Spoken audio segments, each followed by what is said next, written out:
Welcome to the Deep Dive.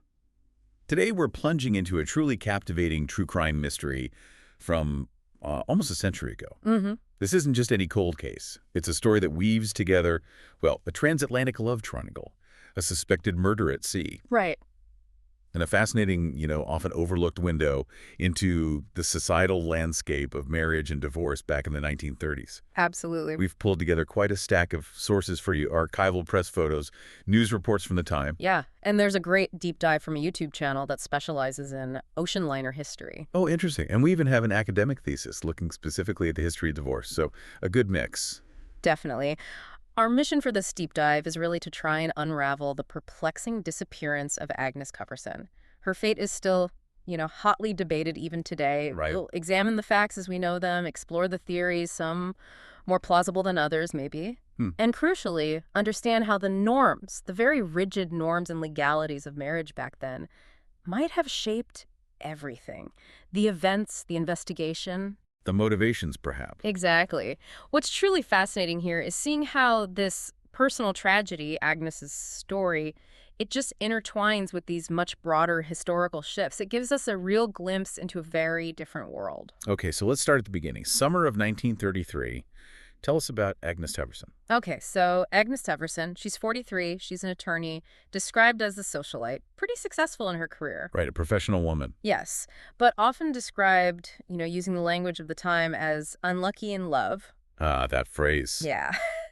But despite that, reports say she was consistently in a cheerful mood. Okay, and then she meets him. Then she meets Captain Ivan Poderjay. He's younger, 35, a Yugoslav army officer, and he had quite the reputation. Oh. Extremely handsome, a ladies' man, apparently had a string of affairs across Europe. Okay, so maybe a red flag right there. You might think so. Their paths cross on a boat train in England. It sounds almost like the start of a movie, doesn't it? It really does. A whirlwind romance. Indeed, but this romance took a dark and maybe desperate turn almost right away. How so? Well, Agnes apparently confided in Poderjay about a recent failed love affair, and she reportedly said something quite dramatic. What was that? That she'd rather die than return to America unwed. Wow, that's heavy. A lot of pressure. Huge pressure. And that statement, full of vulnerability, maybe societal desperation, seemed to become the foundation for this incredibly fast romance. Well, they moved quickly. Very quickly. By December 1933, just a few months later, they were engaged. And on December 4th, they got married. Where? At the little church around the corner in New York City, which, by the way, is quite historic itself. Oh, yeah. Yeah, known for welcoming actors back in 1870 when other churches wouldn't. It's this charming little place, an almost idyllic setting. For a marriage that turned out to be anything but genuine. Exactly. Okay, so this is where it gets really strange, right? Just 2 weeks after the wedding. The honeymoon. The planned honeymoon, yes. They were scheduled to sail to Europe on the liner Hamburg. But they get to the Hudson River Pier and boom, a shocking truth comes out. Which was? Poderjay hadn't actually booked their passage. What? Why not? It gets worse. He flat out refused to list Agnes as his wife on the passenger list. No way. Why? Because he was already married. Oh my God. So the whole marriage was a sham. Completely. Sources from the time described this huge argument erupting right there, and it apparently got really heated during the taxi ride home. I can only imagine. And this quarrel, arriving back at Agnes's apartment on East 22nd Street, that was the last time anyone saw her in public. Just vanished after that. Pretty much. And what Poderjay did next just deepens the suspicion. Okay, what happened? Just 2 days later, he boards the RMS Olympic, heading for Southampton. Alone? Completely alone.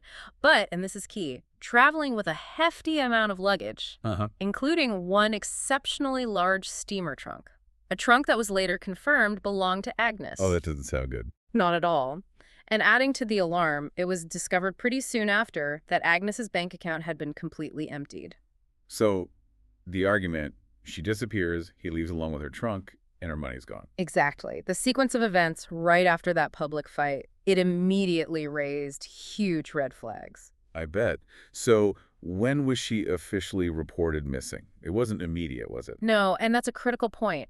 Her 3 younger sisters reported her missing in May 1934. That's a full 5 months after she was last seen. 5 months? Why so long? Well, they apparently received a single telegram on January 2nd, supposedly from Agnes. Supposedly? Yeah, saying she was sailing for India by way of France. But the sisters didn't buy it. They were immediately convinced Poderjay was involved. They didn't believe she'd just leave. No, they strongly refuted his later claims that Agnes might have been depressed. They insisted, she was not the type to simply up and vanish. She had everything to live for, they said, until he came along. So the sisters pushed for an investigation. They did. And investigators finally located Poderjay in Vienna. They detained him in June 1934. And did things become clearer then? Well, they became more unsettling. It came out very quickly that he had married another woman, Marguerite Suzanne Ferrand, back in March 1933. March. So that was months before he even met Agnes. Exactly. Which meant his marriage to Agnes wasn't just a lie, it was bigamous. Illegal. And his passport. Still listed him as single. Shocking, right? Unbelievable. Oh, what did he say when they confronted him? He just offered this mess of contradictory stories, total carousel. Sometimes he claimed Agnes knew he was married, but insisted on the ceremony anyway. Which sounds unlikely for a lawyer. Highly unlikely. Then other times he'd say she was just a very good friend. His story kept changing. It reeked of deception. And the sisters kept pointing out inconsistencies, right? Things Agnes wouldn't have done. Absolutely. They knew her best. They pointed out, look, she'd never leave her only fur coat behind if she was going somewhere cold like Canada, which was one theory floated. Makes sense. Or her briefcase. Apparently that briefcase was like a symbol of her professional success. She never traveled without it. These little details matter. And what about the other wife, Marguerite Ferrand? Ah, yes. She enters the picture quite dramatically. She was eventually found and detained in New York, and she was found with several trunks full of Agnes's belongings. Wow. Get this, she was even wearing Agnes's distinctive red dress when they found her. Wearing her dress. What was her explanation? Ferrand claimed Agnes had simply left all these things as a parting gift. A parting gift. Oh. Including all her clothes and possessions. Apparently. And she also claimed Agnes left Poderjay with a huge amount of money, around $34,200 back then. Which is like, what, today? Roughly $815,000 in today's money. Whoa. Yeah, in British government bonds and Yugoslavian stock, supposedly just for him to sell for her. Okay, that sounds suspicious. Investigators thought so too. Highly implausible that a clever, careful woman, an attorney like Agnes, would just entrust that kind of fortune to a guy she'd known for only a few months, especially under these circumstances. Yeah, no kidding. And Poderjay's past didn't help him either, did it? More marriages. Oh, yeah. It turned out he'd married another woman, Madame Zivka, way back in 1926. Okay. He only divorced her in November 1933. That's just 1 month before marrying Agnes. While he was still married to Ferrand. While he was still married to Ferrand. It's a pattern of serial deceit. Triple bigamy, almost. Unbelievable. And then there was the stuff they found in his apartment. Right. When police searched his Vienna apartment, they found, well, some disturbing things. Over 1,000 erotic drawings, whips, even a chastity belt. Good grief. The reports described it as related to masochistic and sadistic practices. It painted a much darker, more manipulative picture of him. A chilling glimpse, like you said. And then there was one more detail. He had purchased a quantity of sleeping powder the day before Agnes vanished, right after they supposedly had that huge quarrel over his wild extravagancies. Sleeping powder. The day before she disappears. Yes. After a fight about money. That's bad. Extremely bad. All these pieces started pointing towards a really grim possibility involving that ship, the Olympic. The voyage he took right after she vanished. Exactly. The police theory became, could Agnes's body have been hidden in that large steamer trunk he took aboard? And disposed of at sea through a porthole during the crossing. God, that's grim. Did they find anything to support that? Well, the fact he also had 200 razor blades and a bottle of sedatives with him certainly fueled that theory. Razor blades? Why? Ugh. It adds to the morbid speculation. Investigators went back and examined his cabin on the Olympic, cabin C-86. It was a tourist class cabin. Yeah, the porthole. They measured it, about 20 inches in diameter. Their conclusion, easily large enough for an average-sized woman's body to pass through, even without dismembering. Chilling. Just absolutely chilling to think about. It truly is. But the investigation faced a massive hurdle. The time delay. Precisely. That 6-month delay between her disappearance and the start of the investigation was devastating. Any immediate evidence was long gone. What did the ship's crew say about Poderjay?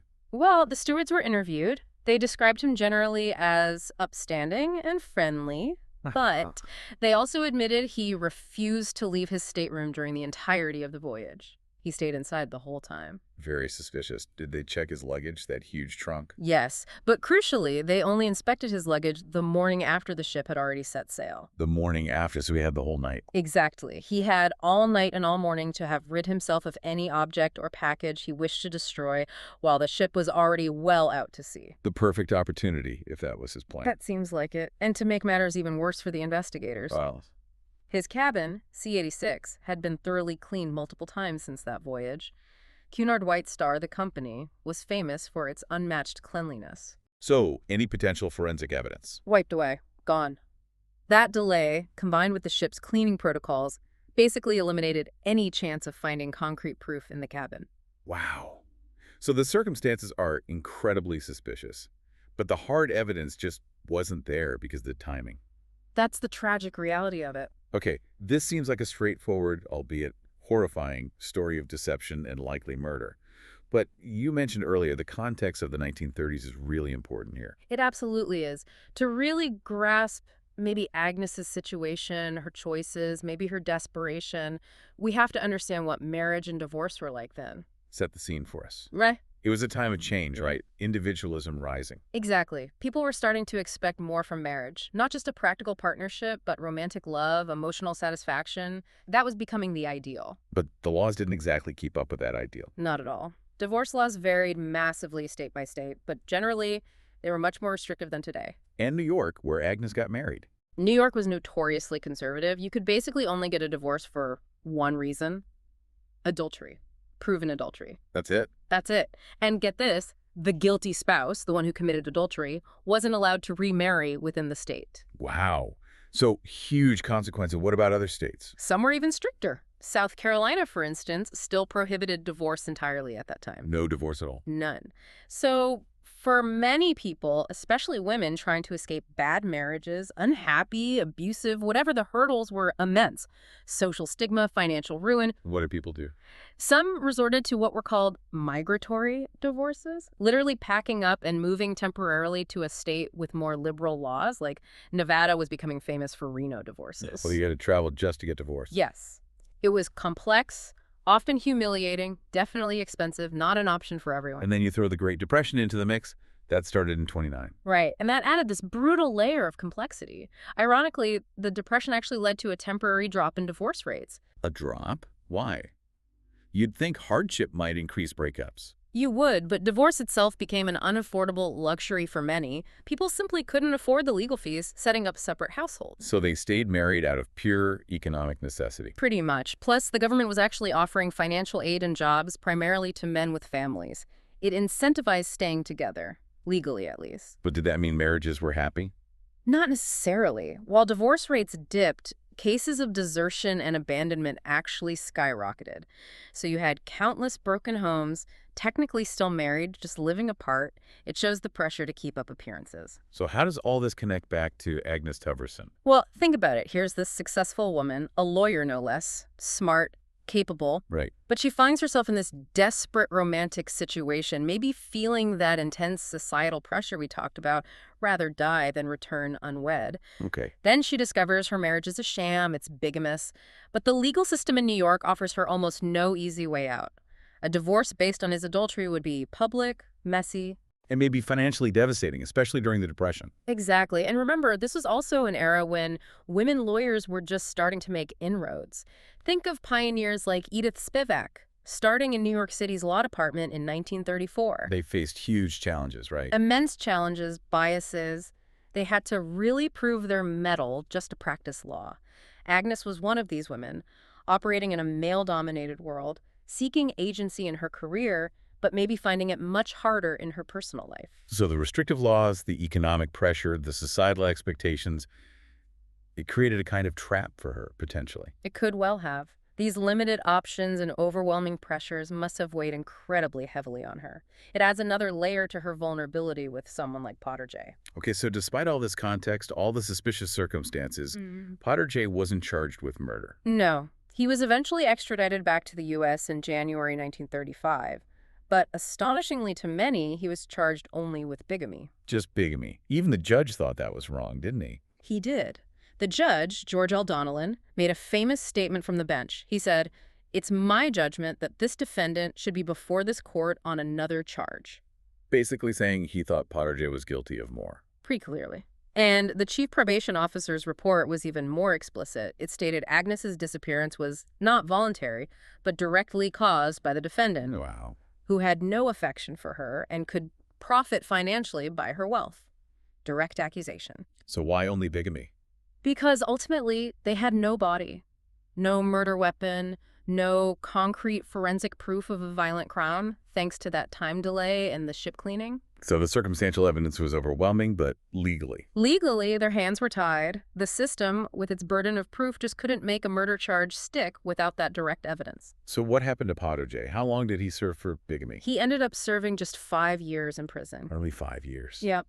Apparently, he lost an eye and 8 teeth in a prison fight during that time. Karma, maybe. Perhaps. Then he was deported back to Yugoslavia in 1940. And did he just disappear? Astoundingly, no. He eventually reunited with Not Marguerite Frand, the other wife. the very same. They got back together. That is quite something. And Agnes. Agnes Tufverson was never seen or heard from again. Her disappearance remains completely unresolved, a total blank after December 1933. She's vanished into thin air, officially speaking. Officially, yes. But the general consensus, especially among her sisters, her family, They believed he killed her. absolutely. They believe she was murdered by Poderjay, her body smuggled onto the Olympic in that infamous large trunk, And thrown overboard. and disposed of through the porthole, probably late at night when the ship was far out at sea. Her sister Sally gave a heartbreaking quote. What did she say?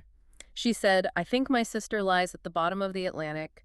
I think she was drugged and doped and thrown out of that porthole." Oh, that's just tragic. It really is. A tragedy where justice was likely thwarted by that initial delay, the missed opportunity for immediate investigation, and just the practicalities of evidence disappearing at sea and on a constantly cleaned ship. And that large trunk. Never found. Like Agnes herself, it vanished completely. So the disappearance of Agnes Tufverson remains this chilling, unsolved mystery. A story that really resonates, doesn't it? Themes of deception, the darkness that can hide behind charm, and the huge, sometimes suffocating impact of societal expectations on people's lives back then. It really does. And it prompts us to reflect, how far have we actually come?